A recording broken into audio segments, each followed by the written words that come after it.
Good evening and welcome back to another episode of the Behind the Leazes podcast. There's just three of us today. Unfortunately, Adam, also known as Mr. No Days Off, is at the Newcastle game at the minute. He's at the under-23s game, doing a little bit of coverage for his YouTube channel. But we've got Andy and Rob here. After a fairly eventful week, there has been a game and there has been a bit more talk about the manager's stance. Andy, how is it going, mate? How are you doing? Unreal, mate.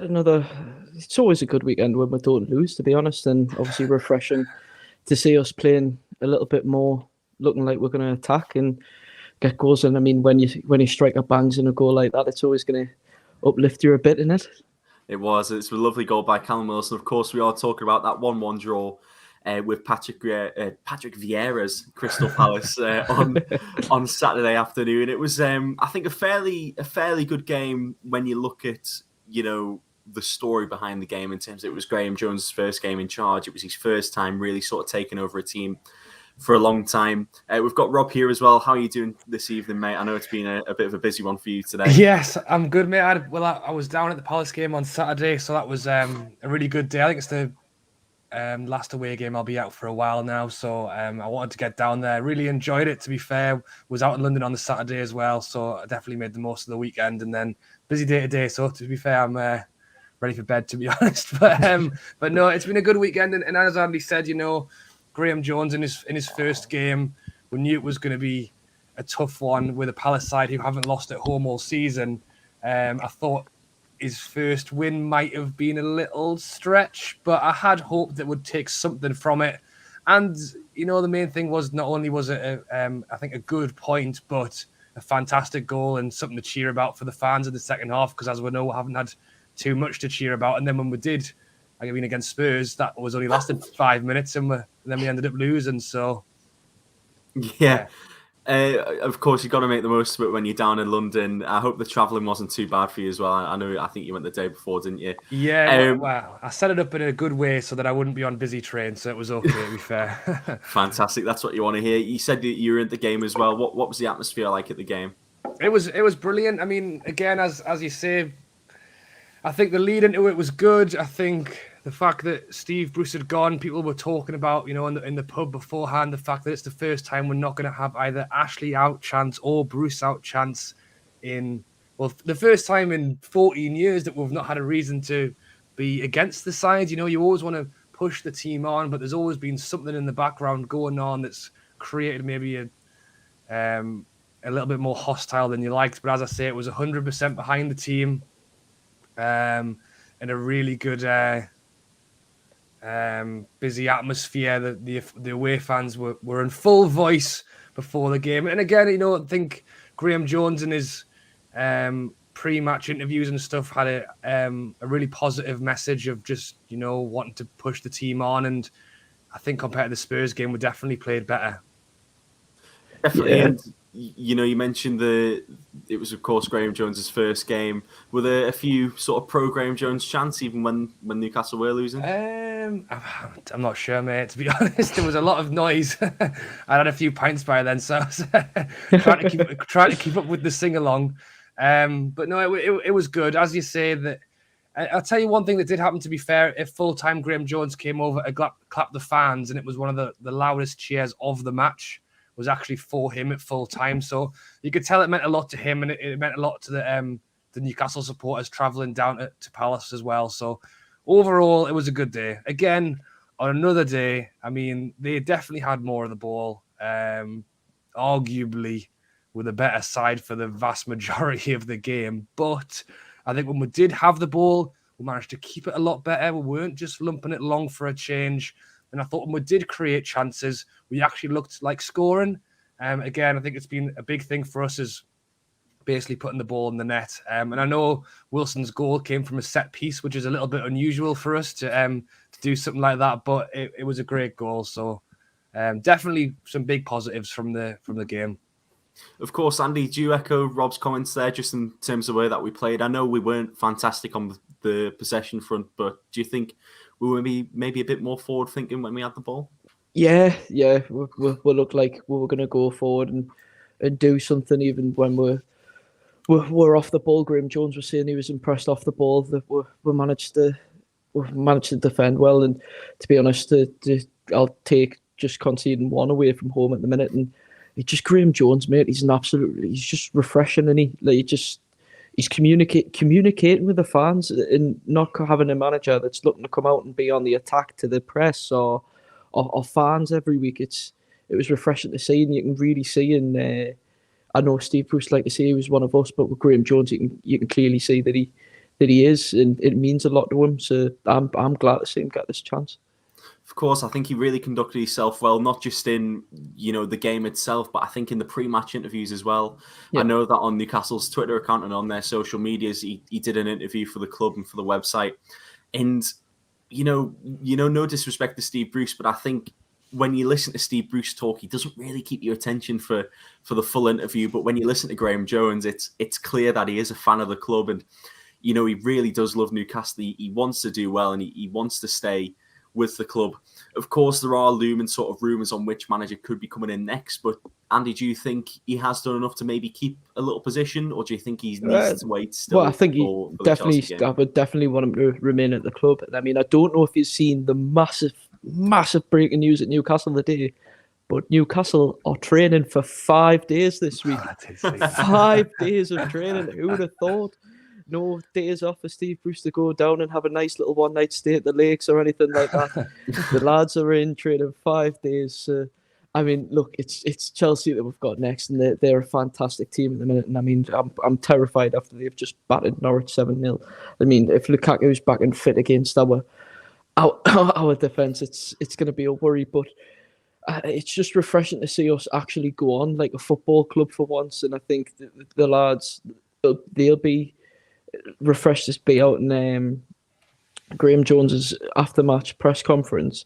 I think people were complaining Joe Willock didn't start, but when he explained what Joe Willock's been doing since the start of the season, he didn't have a pre-season, and then the fact he's been having to inject for an injury since the start of the season as well. He has needed that rest, and Bruce just clearly hasn't given it, and just hasn't been very good player management. So no, I think Jones is a lovely little segue into whoever comes and takes over next. Of course, like you said there, I think it's very weird. I think seeing us training for consecutive days. I mean, even under Rafa, I think we had days off. But 5 days of training before a big game against Chelsea, it is crazy. But it now feels normal because I assume other clubs do it as well. You mentioned Joe Willock there, of course. We saw photos of him earlier in the season when he had a little boot on, and we thought, oh my goodness, is he injured? And then Steve Bruce sort of just said, oh, he's made a miraculous recovery. But Graeme Jones has actually elaborated on that and expanded on it, and he's actually said, oh, well, he's been getting these injections. It all makes sense now, and it all sort of comes full circle.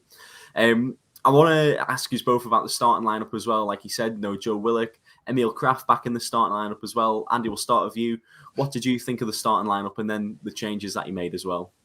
I think everyone was secretly a little bit like 5 at the back, really, when we haven't been defending great. But you just had to take a step back and think, this isn't Bruce's 5 at the back. This is Graeme Jones.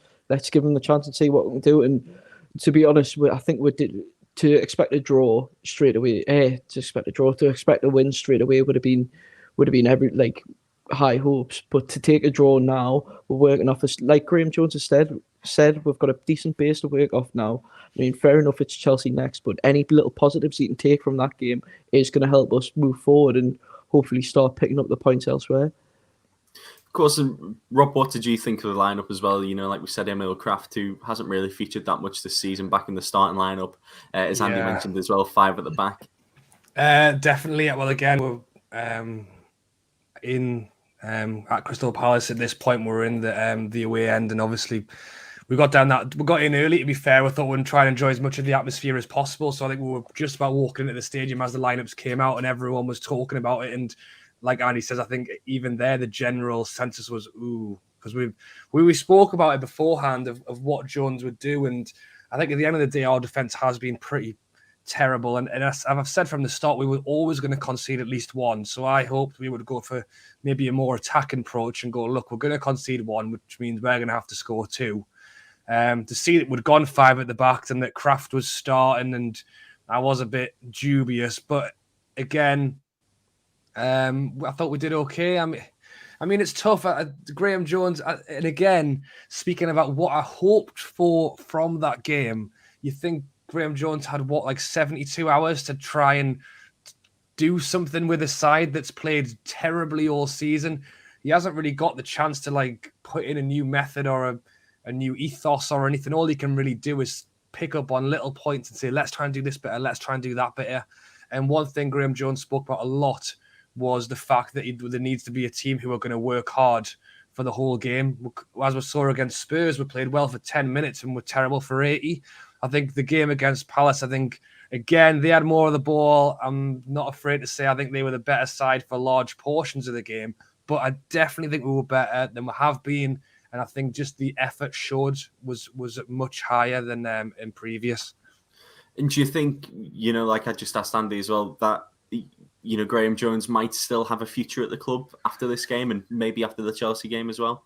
Yeah, I definitely think it's interesting that they've not only given him this game, but spoken about the fact that he would have the Chelsea game as well. I'm presuming, and we'll have to see what happens, that might mean they're going to be looking to hire someone either by the end of this week or very start of the week after. I do think it's a good idea if they, for example, were able to bring in the new manager by Thursday this week. It gives him a chance to explore the training ground, maybe meet the players, go to the game at St. James's Park, and then pick up training on the Monday. So it's not just literally, right, new manager's here, you've got 2 days, because that's what Graeme Jones had to do, was just pick up on the fly. Yeah. We're almost going to be giving the new guy maybe 4 or 5 days to meet the team, see the team, and then kind of take it from there. But in terms of Graeme Jones' long-term future, I've heard people have different opinions on this. I would like to see Graeme Jones stay on. I think one thing with Steve Bruce leaving is that he brought in he's been working with the same coaches for a while now, but just with Graeme Jones kind of coming in separately to that, I could see him as maybe not being as part of what the changeover would be. I mean, the new manager may walk in and go, look, I want a completely fresh start here. Like, Graeme Jones sounds like a great bloke, but at the end of the day, I want to bring my own people in and I want a full fresh start.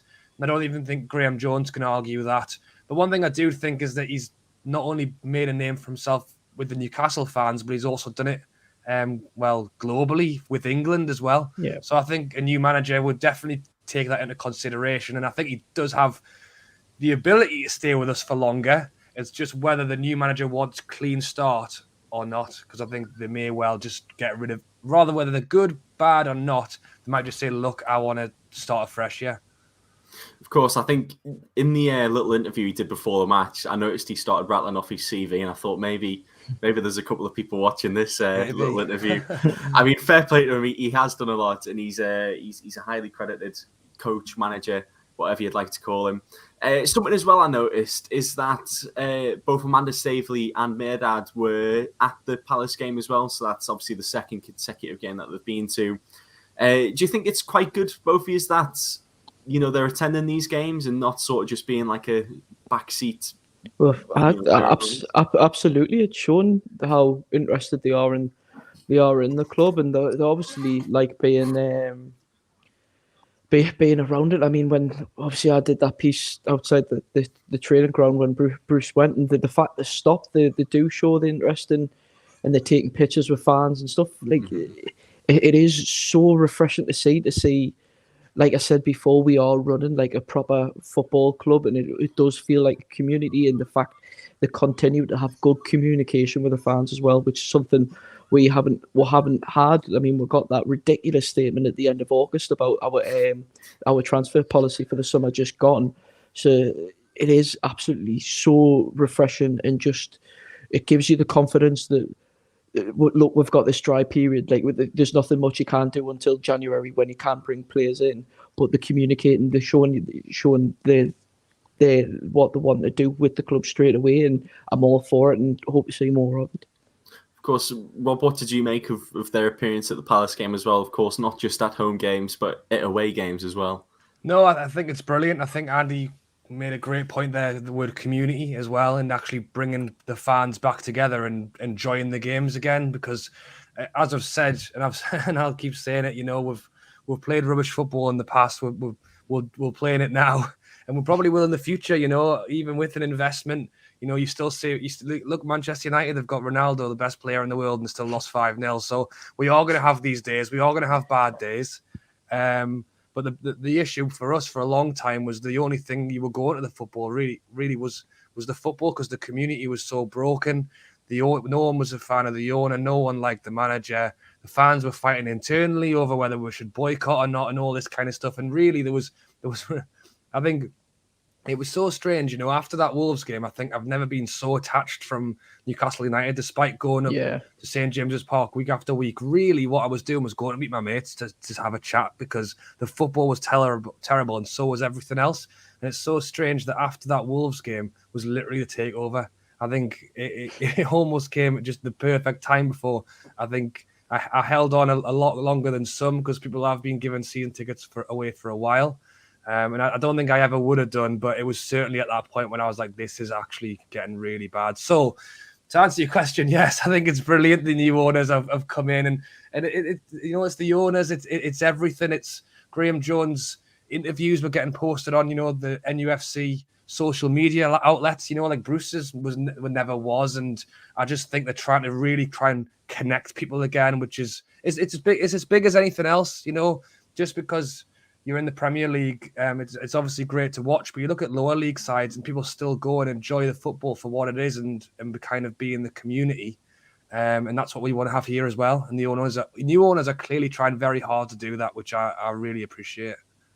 Without a doubt, definitely agree with both of you. Just before we move on as well, I want to quickly go back to Graeme Jones, and he's actually at the under-23 games tonight, something that, I'm going to be honest, I never really saw Steve Bruce do in his tenure at the club. I think it's quite refreshing that. And Andy, what do you sort of make of him being there? Maybe gives a chance for a young lad to come in on Saturday. Well, I think he's got free rein in the squad now, hasn't he, mate? And it's just the way he was talking about Joe Linton after the game. It's just, Steve Bruce never talked about Joe Linton like that. You know what I mean? Like, look, he is a £40 million player, but he's not. That's what we've paid for him. But it's the fact he's coming across. He's saying, I'm speaking to him, saying, look, you need to work on his strength, this, that, and that. And then he's telling them, we just need to add the goals. He's coming out and saying there is a good player in him. He's saying he's been fantastic over the last couple of weeks, probably in training, probably hasn't really shown it on the pitch. But he's obviously showing stuff in training. And I mean, his whole attitude, the way off the pitch was fantastic. It was great seeing him stopping and getting all the pictures with the kids and stuff. And that's what you want from your star signing sort of thing, which he was meant to be.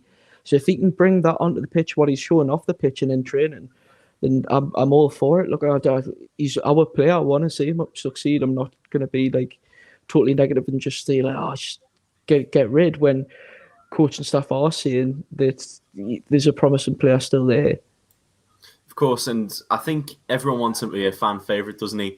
Someone who maybe isn't a fan favourite is John Joe Shelvey. We've had a comment coming from Jason saying it's a bit stupid having Shelvey playing in an under-23s game. It's actually the second time that he's played an under-23s game.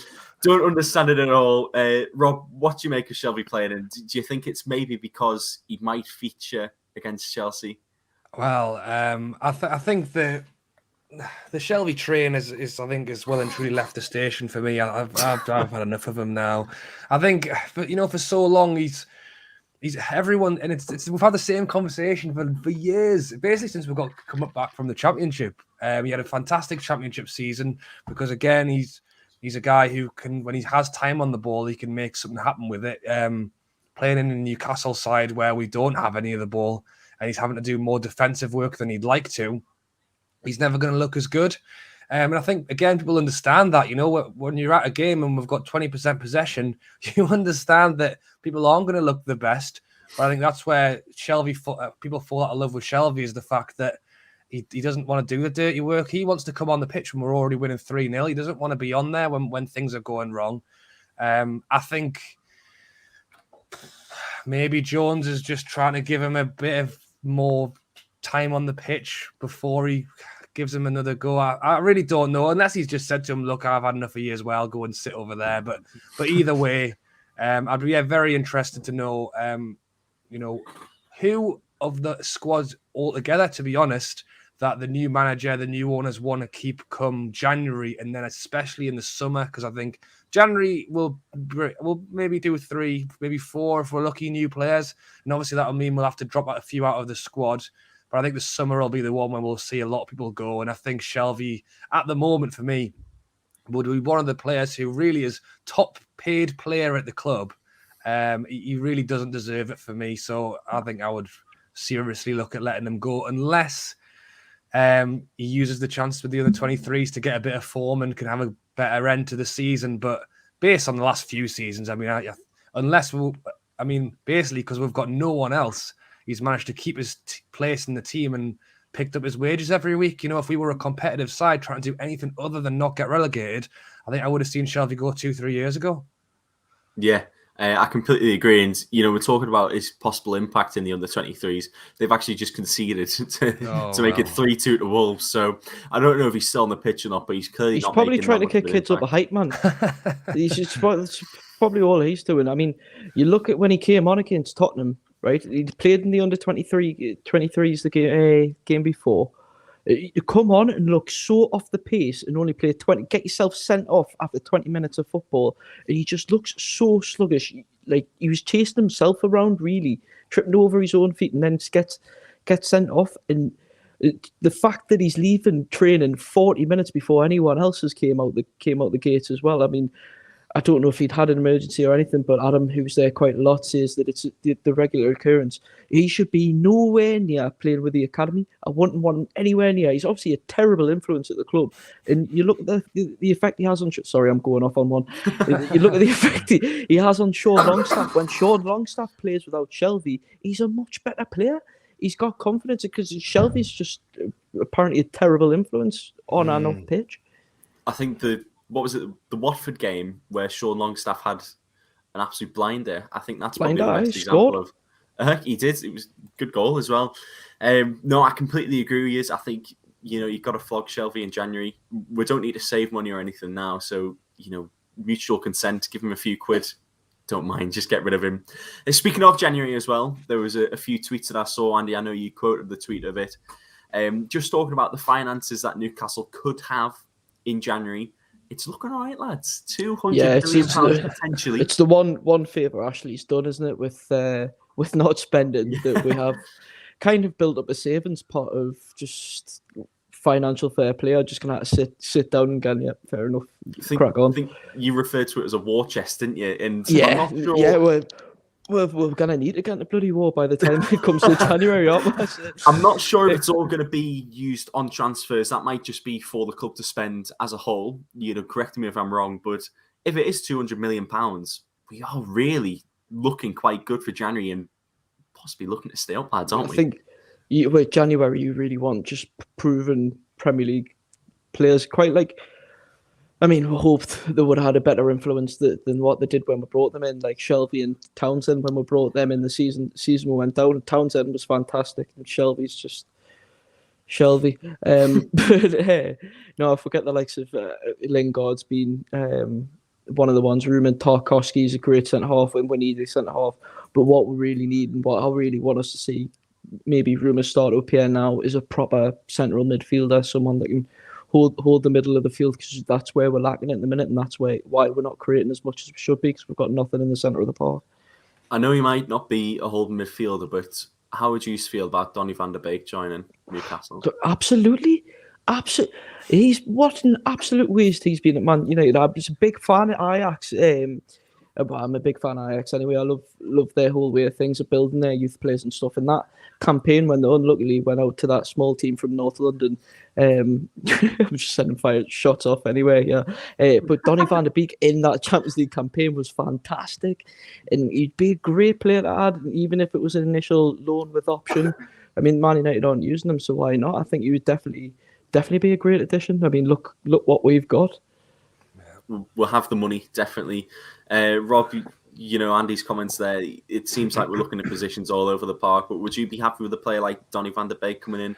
Maybe just another central midfielder, something like that?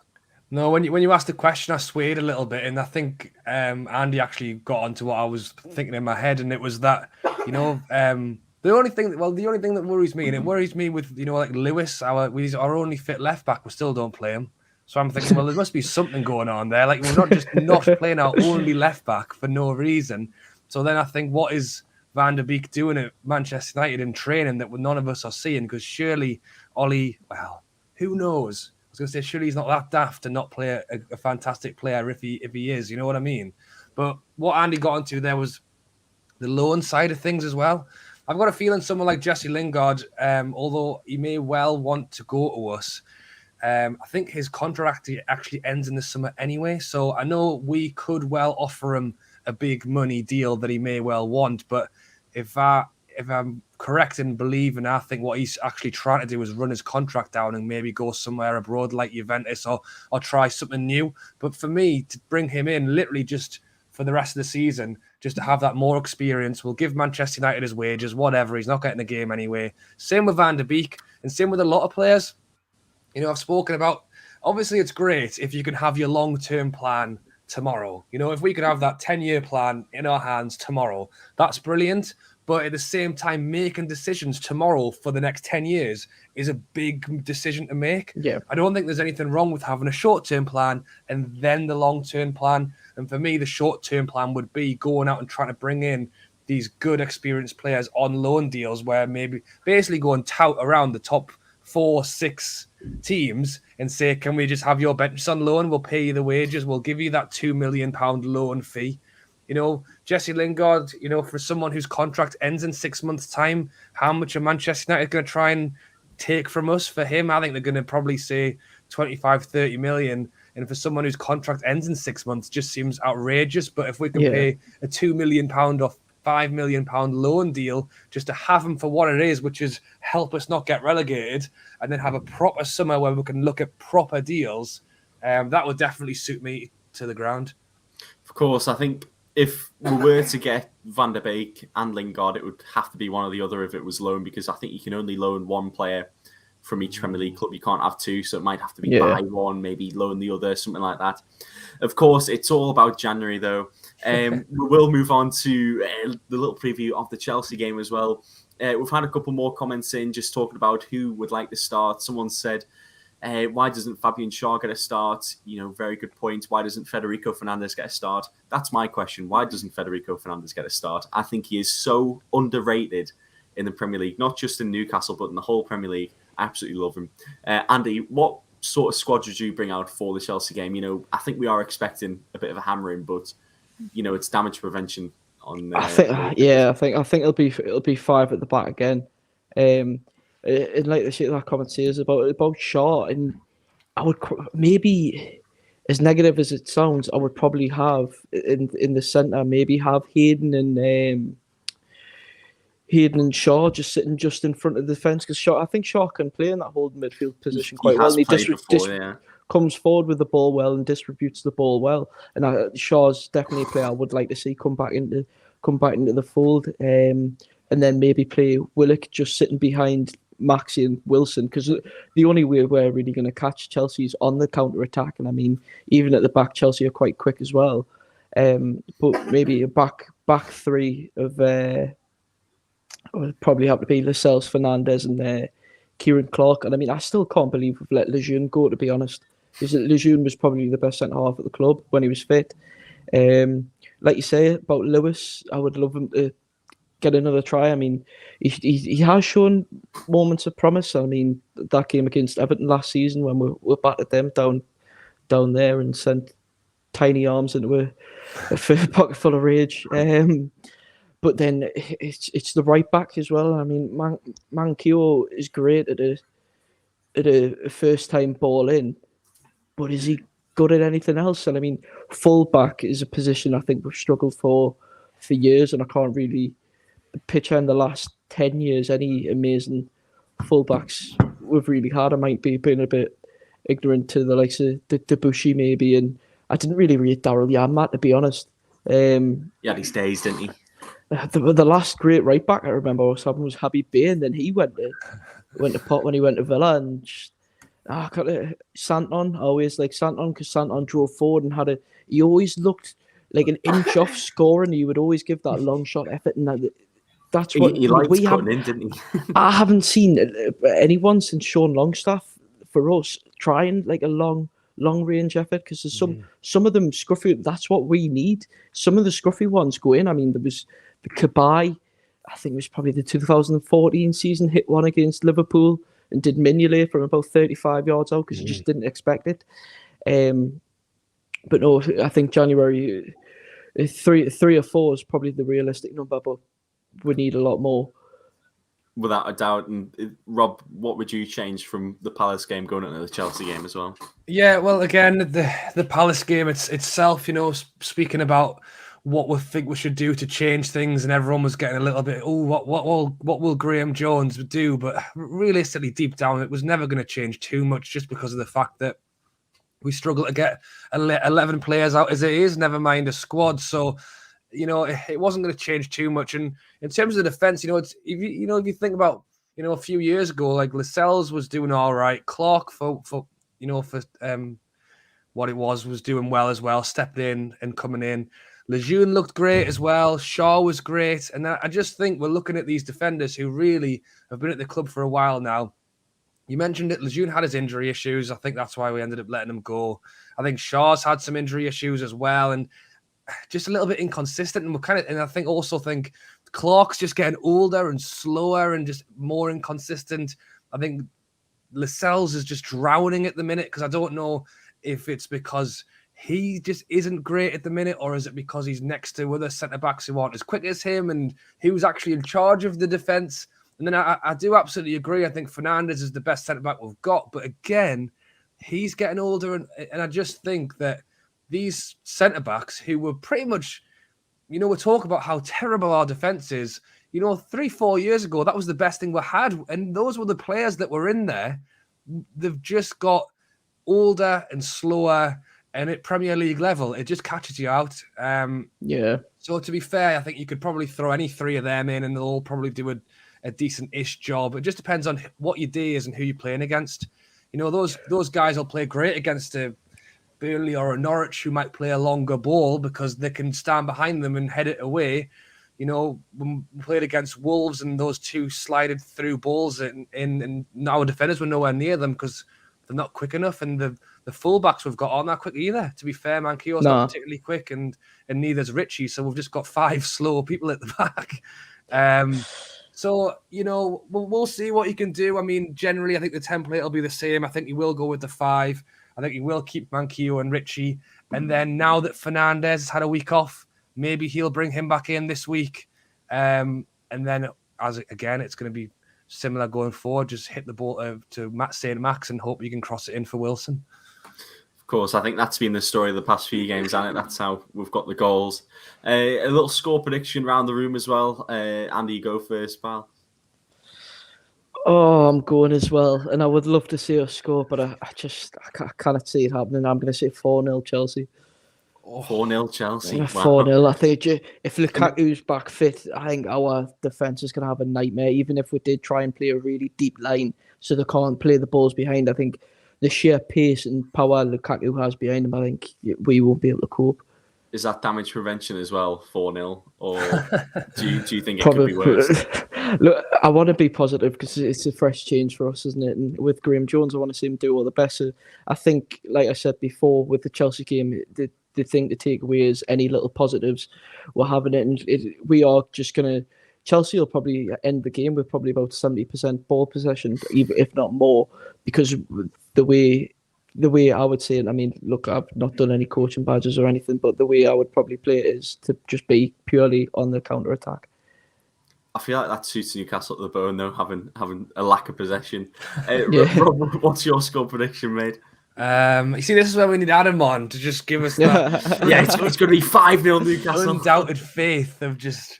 And you know what's frustrating as well is quite often we play some of our better football against the better teams because we know we need to turn up. But I say that, and then how bad we were against Spurs, I'm struggling to think that we'll do much better. I think Spurs were a team who were on a bit of a downer, to be honest, and they still managed to completely turn us over. Crystal Palace are a decent side, but again, they had all the ball and probably did all right to get a point out of it. Now you're looking at a Chelsea side who've just thrashed someone 7-0 and for me to come on here and say I think we're going to win, I think is madness. So I'll be slightly nicer than Andy. Maybe I'll go, I don't know, 3-1 to Chelsea. Maybe we can have something to cheer about at some point in the game with a goal, but I think we'll really struggle to get. I think our best bet of anything is probably 0-0. And just somehow just stand as a wall of 11 on our goal line and just hope that they can't kick it in, because like we're going to struggle very bad this weekend. I have messaged. Go on. I have messaged Adam to see if we can get a quick score prediction from him. And, we'll see. We'll see. I remember, guys, the time that we had Patrick saying, I think Demba Ba as well at the same time, and we beat Chelsea 2-1. I'm going to keep the faith here if Adam doesn't come through, right? I'm going to say it's going to be 2-1 Newcastle, right? Because I feel like with all the negatives, we've still got to have a positive, right? And that's going to be the positive for this podcast. It's going to be 2-1 Newcastle on Saturday. Lump of fiver on that. Hope so. Lump of fiver on that. We make the matter every week. I'll get them to do what that. What are the odds? Well. Hundreds to one. Fiver on that. You'll get more than probably what the Euro Millions is next week. I'd probably buy the house I'm renting for their mods. But we've done it before though, haven't we? I mean, we did it that season against that City squad that we're off on a tangent. Yeah. Look, there is. It's football. At the end of the day, there is stupid things happening. Funny enough, Newcastle probably are a team to go and get an upset win after Chelsea's done that last weekend. But it just relies on how good Maximin and Wilson are, really, because they're going to be the main two going forward. And hopefully, if Willock's back and fully fit, then he'll make a good impact as well. But it is totally dependent on them three really going forward, because I can't imagine if we are going to do damage limitation, I can't imagine we'll have many more players going forward than just those three. I want that dangerous three to come back. You know what was there at the end of last season when we had Willock, when we had Wilson, when we had St. Maximin, even Murphy coming in at times up that right wing. He was absolutely fantastic. I remember that Burnley game that we played where St. Maximin scored and Murphy just absolutely tore the defence a new one. It was brilliant. You said dangerous three, in my mind automatically went to Barclay Ben Arfa. You just got sad. You've been thinking about Ben Arfa a lot today, haven't you? Mate, I think about Ben Arfa a lot all the time, man. It's just, Alan Pardew owes that man a career, because he was. I mean, look, Maximin's he's great. Like there's a reason why he's one of the best dribblers in the Prem at the minute. But Ben Arfa had that like lethal final product about him as well. Like apart from Laurent Rebet, I've never seen someone be able to hit the ball that hard with a weak foot. There's a great, I think it was Fulham in the 2012-13 season. Ben Arfa just gets it on his right foot and just cannons it into the bar top right. Oh no, Villa. Sorry, it was Villa. It's just, I think he's one of my favourite all-time players. Like Ben Arfa, easily. He was a brilliant player when he was at Newcastle. I think he had a brilliant first touch as well. I remember that clip where I think it was someone like chipped it over to him, switched it over to him, and he just took the ball down brilliantly. Oh man, I do miss him. I'm reminiscing now, right? Podcast. See, this is the thing. I know now we've got the money. The rumours are getting ridiculous. But I just saw one the other day and I was just like, please, if there's any rumours are going to be true, did you see the Ousmane Dembele one? His contract's out at the end of the season at Barca, and I was just like, please. Because he is very much like a Ben Arfa, great shot, both feet amazing on the ball. Just imagine him on the right and Maxi on the left, and then probably Haaland in the middle. If we're skimping and not going for Mbappe, may as well go for Haaland. Of course, I mean we could probably buy both of them if we wanted to. Just play them as a front two, it would be nice. But right, gents, we're gonna have to end this podcast. It's been a class one, and hopefully, for one time this season, we can bring back a win.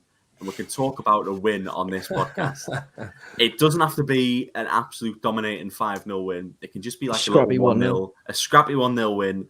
I will not be bothered at all. Just if we can talk about a win, that'd be fantastic. But it's been a pleasure, as always, gents. It's been an absolute pleasure having you on, and of course having myself on as well. Thanks to everyone who put the comments into the chat as well. And Andy, what were you going to say just before we go?